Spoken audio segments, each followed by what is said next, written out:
Cinema को celebrate करना एक बहुत इंडिजिनस थॉट है। ये हिंदुस्तान के रगों में है।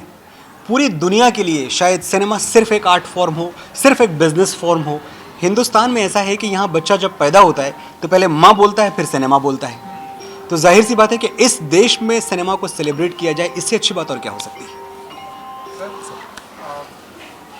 नहीं, बिल्कुल ये अच्छी बात मनोज जी ने बोल दी। और दूसरी बात, जो विस्लिंग वुड में जो सेलिब्रेट किया जा रहा है, मुझे बड़ा अच्छा लगा यहाँ आके कि सुभाष जी ने मतलब अपने स्टूडेंट नहीं, ये सेलिब्रेट सिनेमा जो कर रहे हैं इसके लिए पूरे गेट खोल दिए हैं। सारे लोग बाहर के भी आके इसमें हिस्सा ले रहे हैं, अलग अलग वर्कशॉप चल रहे हैं।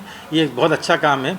और मनोज ने और मैंने आज ये डिसाइड किया है कि हम सरकार से रिक्वेस्ट करने वाले हैं कि आज का दिन जैसे नेशनल मतलब सिनेमा डे आज डिक्लेयर किया है, तो इसको जो है हमेशा के लिए, जैसे वैलेंटाइन डे लोग मनाते हैं, और सिनेमा जिसका इतना बड़ा कंट्रीब्यूशन है बिल्कुल लोगों की ज़िंदगी में, पूरी दुनिया तक हमारे देश की संस्कृति को, सभ्यता को पहुंचाने में, उसके लिए भी एक दिन तो कम से कम सेलिब्रेट करना चाहिए। तो हम लोग रिक्वेस्ट करने वाले हैं, मनोज से मैंने अभी बात की है, ये करने वाले हैं गवर्नमेंट से बात, और हम इसको ये करवा के रहेंगे इंशाल्लाह। ये होना ही चाहिए, होना ही चाहिए। हाँ। ये मेरे देश का भी हक है कि उनको एक दिन मिले जब वो सिर्फ सिनेमा सेलिब्रेट करें। और पूरे हिंदुस्तान में अच्छा माहौल भी बन जाएगा, अलग अलग जगह उस दिन को सेलिब्रेट करेंगे लोग, बिल्कुल थिएटर के अंदर और धूम मचेगी। धूम मचेगी। और टिकट 75 की होनी चाहिए। 75 साल के बाद भी 75 के होना 75 का ही होना चाहिए। नहीं, मैं क्या, आप भी यही चाहेंगे या नहीं चाहेंगे? पूरा देश ये चाहेगा कि सिनेमा डे होना चाहिए, इंडियन सिनेमा डे होना चाहिए, और पूरा सेलिब्रेशन होना चाहिए। और जब हम लोग विस्लिंग वुड में स्टूडेंट के साथ मिलके, फैकल्टी के साथ मिलके जब हमने प्रोग्राम बनाया कि सेलिब्रेट सिनेमा हम एनुअली करते हैं, हर साल करते हैं, लेकिन इस साल जब मैंने ये सोचा कि पैंडेमिक के बाद ये पहली बार हो रहा है 2-3 साल बाद, अदरवाइज 10 साल से हम लोग कर रहे थे, तो थीम रखा जाए पेट्रियोटिज्म इन सिनेमा। सिनेमा में देशभक्ति, देश प्रेम, क्योंकि 75वां आज़ादी का महोत्सव भी है हमारा। तो सबसे पहला नाम मेरे दिमाग में किसका आएगा? मनोज जी।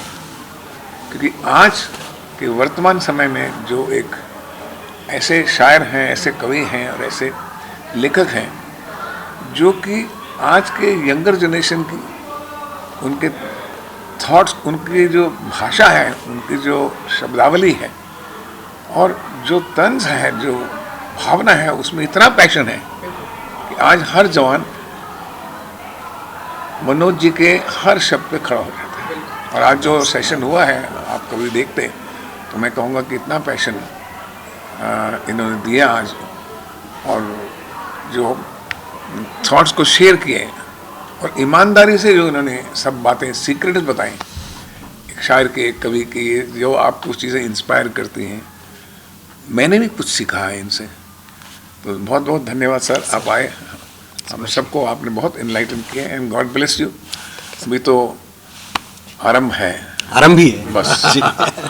मनोज जी एंड रूमी जी, मेरा एक सवाल है आपसे कि आप लोग राइटर्स हैं और लिरिसिस्ट हैं, कितना इम्पोर्टेंट रखता है एकेडमिक एजुकेशन होना in order to make it in the industry as a writer and a lyricist? Sir आप बताएंगे फिर मैं। बहुत ज़रूरी होता है एकेडमिक। हम अंदर अभी यही बात कर रहे थे, सब स्टूडेंट थे, कि पढ़ना बहुत ज़रूरी है। जैसे इन्होंने कुछ चीज़ें सुनाई जो गोस्वामी तुलसीदास जी से इंस्पायर्ड थी, रामसारी सिंह दिनकर से इंस्पायर्ड थी, गालिब से इंस्पायर्ड थी। इन्होंने पढ़ा है, इसलिए वो चीज़ें अगर बच्चे पढ़ेंगे, मतलब किताबें भी पढ़ें, एकेडमिक क्वालिफिकेशन भी, सब पढ़ना बहुत ज़रूरी है। राइटर का मतलब भी होता है पढ़ा लिखा। बिल्कुल। मैं अगर इस बारे में कहूँ तो पढ़ना भरना है, लिखना छलकना है। बगैर भरे आप छलक नहीं सकते। क्या बात है, वाह, दिस इज क्या बात है। बस इससे अच्छा डायलॉग आपको नहीं सुनाई देगा। Thank you very much. Sir कैसा अच्छा लगा लास्टली यूथ के साथ में आपने, जैसा कि सर ने ये बताया, बहुत ही अच्छा, सीखने को भी बहुत सारी चीज़ यूथ के साथ में जब भी आप सेशन लेते हैं, कन्वर्सेशन करते हैं, तो कैसा रहता है एक्सपीरियंस आज का यहाँ विस्लिंग वुड का? कैसा रहा एक्सपीरियंस? सेशन ही, लेकिन सेशन से पहले मैंने विस्लिंग वुड्स के जो म्यूज़िक के स्टूडेंट्स थे उनको गाते हुए सुना, और इतना अच्छा लगा जिस तरह से वो गा रहे थे, जिस तरह से उनकी पकड़ थी, जिस तरह से वो सुर पे उनका ध्यान था और भावनाओं पे ध्यान था।